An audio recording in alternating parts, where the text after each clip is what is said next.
अस्सलाम वालेकुम मुंहिंजा प्यारा भाइयों ऐं भेनरूं। आउं आहियां मोहम्मद इसाक परियार। अॼु मुंहिंजो जेको टॉपिक आहे उहा बोर्ड बाबति हिकु अवेयरनेस पैगाम।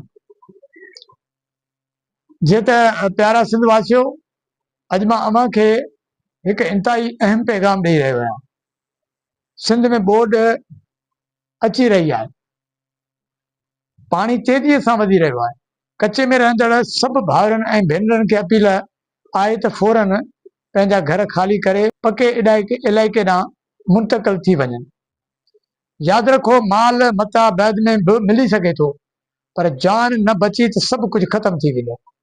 अव्हां जी ज़िंदगी सभ खां वधीक क़ीमती आहे।